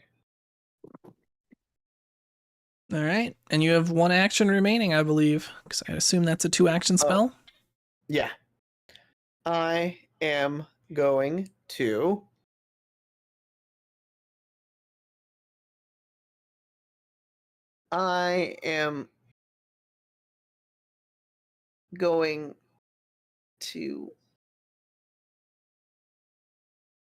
use Figment to make it look like there is a door here. All right, you do that. Nope, that's two spells. It's a two action spell. I am going to try and patch up my wounds. I think that might be multiple actions as well. Let's see. Because I assume you're just trying to roll medicine. Yeah. Let's see. Administer first aid is 2 actions. Okay, I'm going to move right here. All right. So that is the end of Mono Anui's turn. Mako. Mono Anui just appeared splashing out of the floor and then said ghosts might be coming from that way and pointed toward the room to your north. Yes. Do I know about ghosts? Like, if I use my dagger on them, will the dagger just go right through them? Would acid or fire or frost, like, does any of this affect them, or do I have to experiment because I don't know about ghosts? Roll. What would that be? Boneyard lore. If you had it, yes. Roll occultism.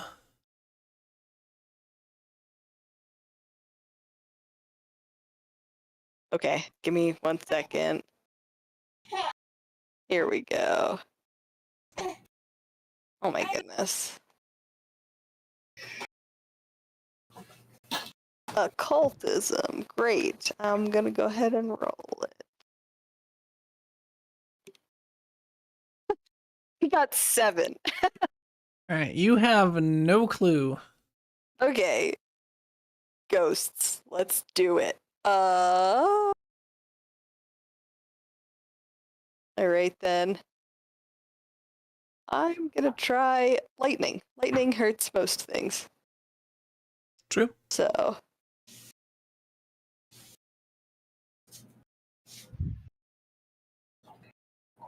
Oh shoot. I don't have a fucking light, so I can't see into this room. Dang it. Yep. That keeps coming to bite me. I should really light a torch. Yep. Or just ask Morgrim. He's got some nice ever burning torches he can hand to whoever wants one. But not at this time. I don't think I have enough like movement to like go over and get one from him and then also come to the door. Yeah. I just toss in Would you like to pick a square ocean and target blind. it? Yeah. All right. Which square are you targeting? Let me see if I. There. All right. Did you see that? Yep. Okay. So go ahead and roll an attack. Okay, and I'm using my bottled lightning.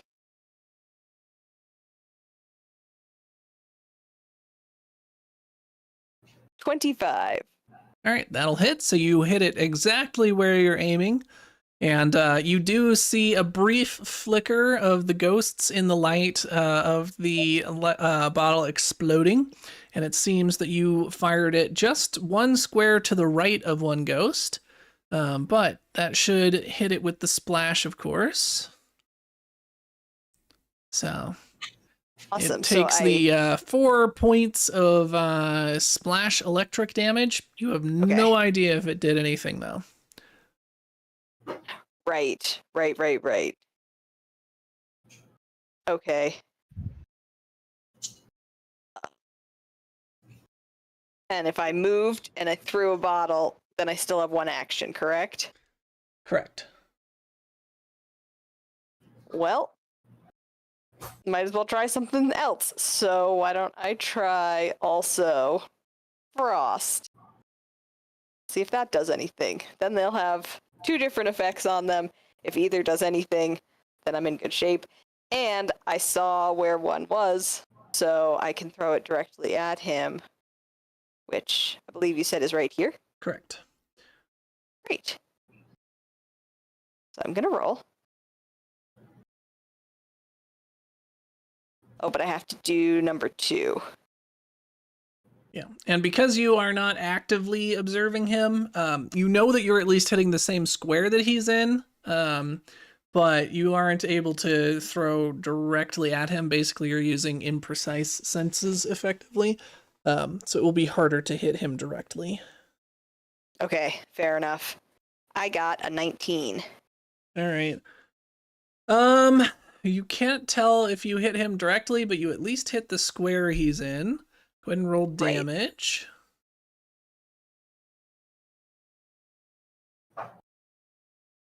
I got a 10. All right, plus the 4 splash, I assume. Yeah, it also has 4 splash. And a negative 10-foot speed penalty. Nice. Oh, and the bottled lightning on a direct hit makes them off guard. All right, that's pretty sweet, actually. All right. But in this case, it wasn't a direct hit, so. No. But good to know. Hard to. Well, yeah, the electric one wasn't. Yeah. Right. So you are pretty sure you did some damage at least to the guy from that second hit, but it is, as before, fairly difficult to tell.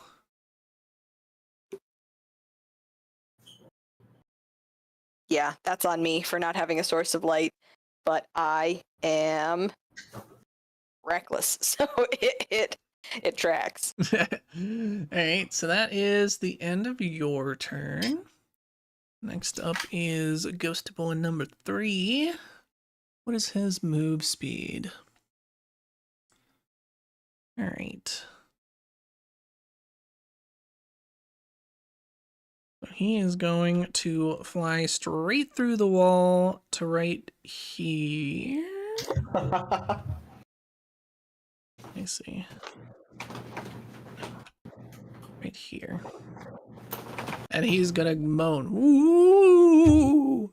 And everyone, please give me a will save. Oh no. Oh no.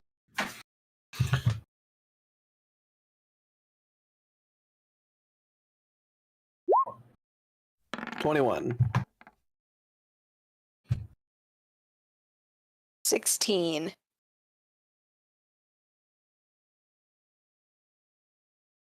28.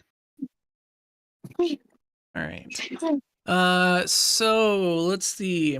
Junior, you succeeded. Ip succeeded. Manawanui, what did you get?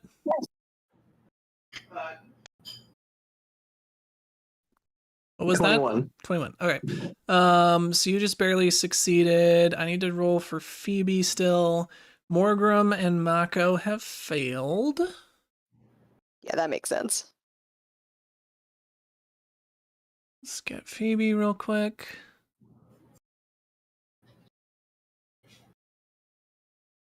Didn't go well for her last time, and it's not going well for her this time either. Okay. So, Morgrim, Mako, and Phoebe, you all become frightened too.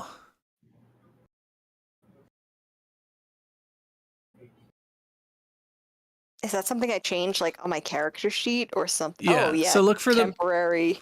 look for modifications, and then under conditions, Yes. just search for frightened. Add it, and then set it to 2.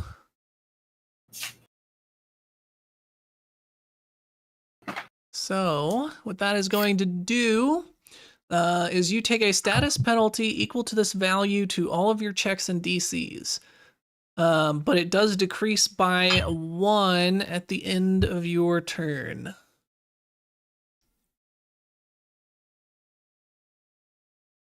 He had to take 2 move actions to get over there, so unfortunately for him, that is the end of his turn. So Morgrim is up. So he is going to charge over at this guy. And he's going to attack it twice with his hammer. Let's see, what is their AC real quick? Okay.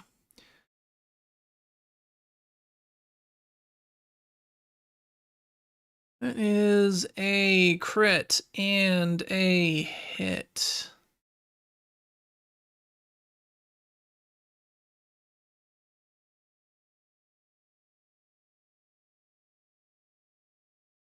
Okay, he's doing some pretty significant damage. 44 on the crit plus 20 on the hit.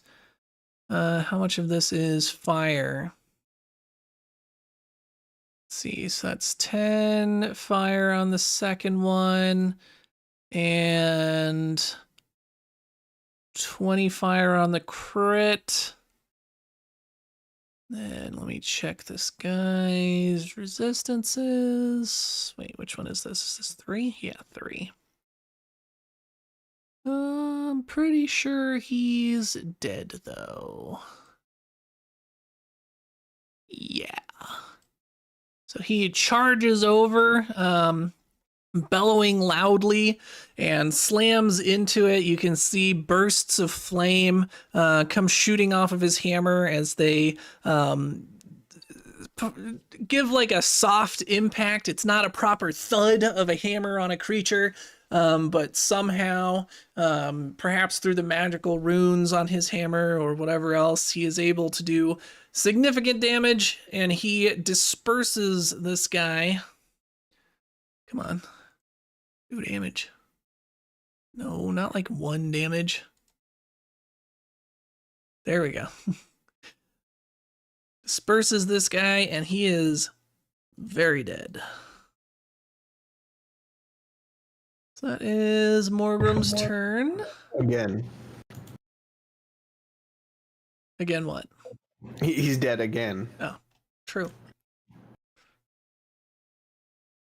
Been repatriated back to the land of the dead. All right. Phoebe is going to move up to here, but she doesn't have any light, so she's going to prepare an action to, what weapons does Phoebe have?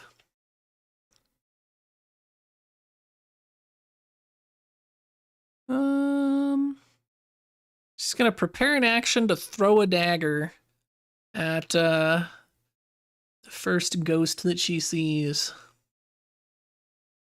So it is her turn. Ip. Okay, Perhaps first question. channeling positive energy.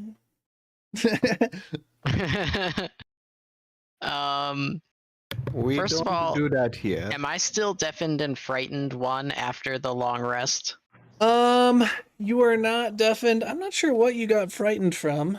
I think it was Maybe one of from the ghostly choir. Maybe I got frightened 2 and then healed 1 from the ghostly choir, or did the zombie lord frighten me? Maybe. Either way, frightened should have long since been gone, because that decreases by 1 at the end of every turn. So like every 6 seconds. Cool. So frightened is Okay, I'll definitely remove gone, those. and deafened, yeah, you've recovered. That was impacting my will, and I still rolled insane. Yeah. Okay, I am going to move over to here. Well, I still can't see him. Did I see anyone when I was standing here? Yes. So I moved to there instead. Okay. I'll actually move to here. That gives me a straight shot. And then I will cast Divine Lance. All right. Okay, my attack roll is... What's the bonus for the first attack? Plus 11? Looks like it's a plus 10. Let me check. No, it is I a plus rolled 11. Yep. I rolled a 9. Okay, so that would be a 20 in total. So that will hit. Which one are you targeting? The close Nice. one or the far one? This guy, the close one. All right. So that's good old ghosty number 1. And it says 2d4 spirit damage, double on a critical hit, heightened plus 1, damage increases by 1d4. So I'm casting this at heightened 3, is that right? I believe so. Let me confirm. 5d4? Looks like it should be 4d4. 4d4.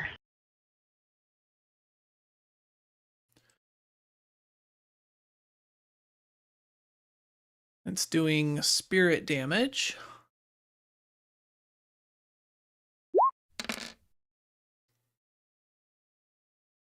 $11. Nice. Let me check. Oh, oops. I don't really understand how the heightened works. So heightened, so it's at level 1 by default, right? And then you heighten it to level 3. So for each heightening, it gets an extra d4. So that's plus 1d4 to go to level 2, plus 2d4 to go to level 3. So since it starts at 2d4 plus another 2d4 is 4d4. Oh, it's not 3. It's not like 3 heightened. It's being cast at level 3. That makes Correct. sense. And by default, 'Cause I it's saw cast at the- level 1. I saw the up 3 next to it in Hero Lab, but that means it's actually heightened plus 2. Yeah. Cool. The up means heightened. The 3 is where it's casting at. Correct. Okay, cool. All right, so let me see.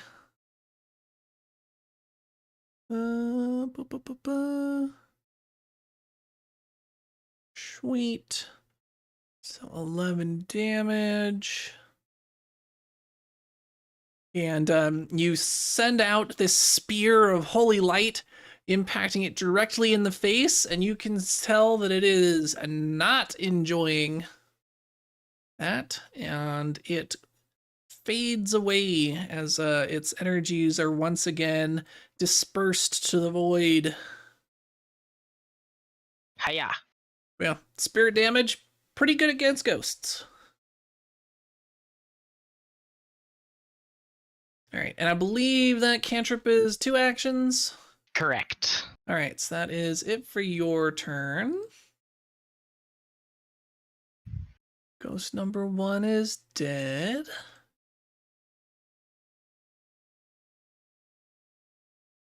So ghost number 2 can definitely get up here. He could come up here and attack you, though.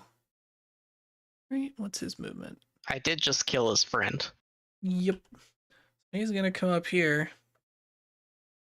And he is gonna go ahead and attack you twice.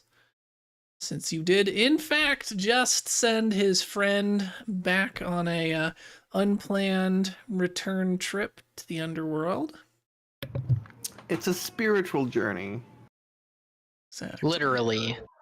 Dun dun dun. All right. Does a 20 hit? I just had this up. No. I don't think so. 21. All right, and a 15 definitely won't. So you're able to deftly sidestep his advances.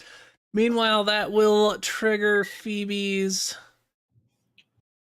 planned action. So she's going to go ahead and throw a dagger at him.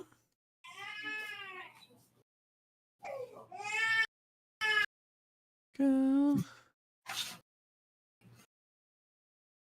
15 will not hit, so the dagger flies harmlessly through him. That is the end of his turn. Akalupu.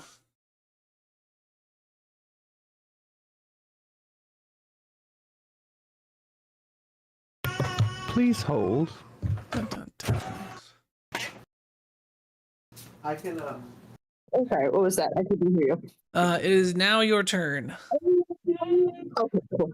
Would you like to sudden charge and just go to there and then hit this ghost really hard? Yep.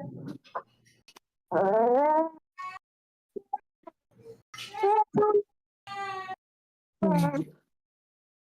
right, go ahead and roll for attack. How did Mono Anui end up all the way over here? Because she used one spell to move all the way over next to you, and then used her move action for her third action to get even further away from the ghosts. Yeah, she's cowering.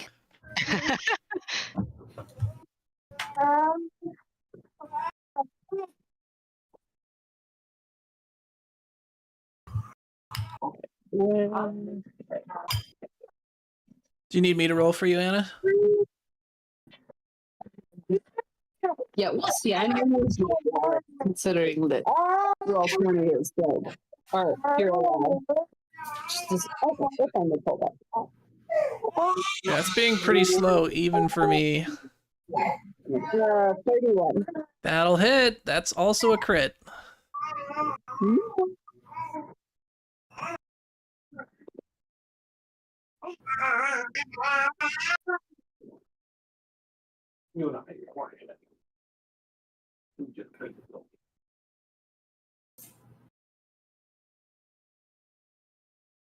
Uh, 38. All right, and you don't need to roll the bleed because obviously ghosts don't bleed. Was it really only 38 on a crit? That's low for Akalupu. Yeah, those are rookie numbers. Yeah, no, I checked crit. Can't believe you're only doing 38 damage, which isn't even 4 times as much damage as I did. Right. All right. Well, despite all of his resistances to physical damage and whatnot, Akalupu takes his Machwatl and swinging it down with a immense force, sending a shockwave of air through the room. He disperses this ghost like a fan being waved through a mist, and this ghost is donezo.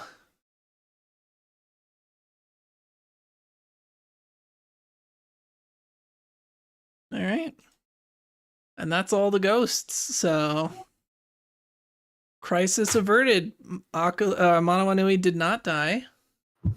Yeah, that water teleport spell is pretty useful for that, for cowering. Hey, it's a tactical withdrawal. Thank you. Exactly. She did like a bit of damage on the way out. 22 points of And damage. lured the ghosts into our party where they could be promptly Into our destroyed. trap. Yeah. But the ghosts succeeded on their reflex save, so you don't actually did 11 points of damage, and then their resistances removed even more of that. So, Well, 22 in whole. no, you did not end up doing 22 points of damage. You ended up doing like 8 in total between both of them. Oh, so each one took 4? Yeah. Ah.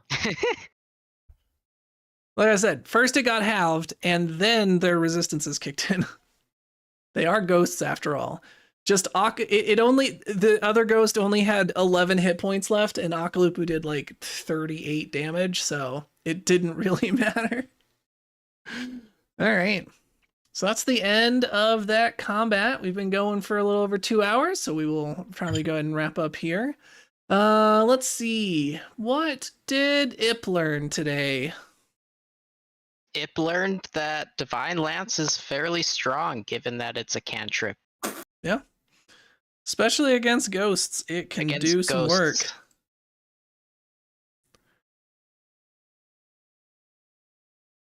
Alrighty. What about Mako? What did she learn? She needs to get a source of light unless she wants to keep playing high stakes battleship. Right? I mean, it worked. You got like two out of 2 shots did damage at least, right? Yeah, that was, yeah. I mean, as far as I know, I did hit something, but I don't know if my frost or electricity did anything to that guy. Yeah. So technically your electricity, because it was only 4 damage, was overcome by their resistances, so that didn't do any damage. The one that you threw directly at the dude, though, did do some damage. There you go. So anyway, thought not the worst. I think I can cast light on you. You could, but then you wouldn't have light on yourself. It's probably the better plan for her to get an ever-burning torch from Morgrim. Yes. And let's see. Akalupu, are you available to say what you've learned? Yes. What have you learned? Akalupu learned that childish pranks make everyone happy. Great.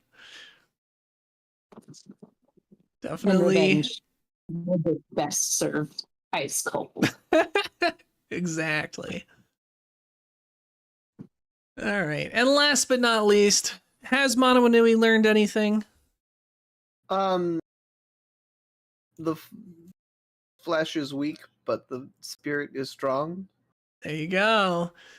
It's taking on a whole new light now, isn't it? All righty.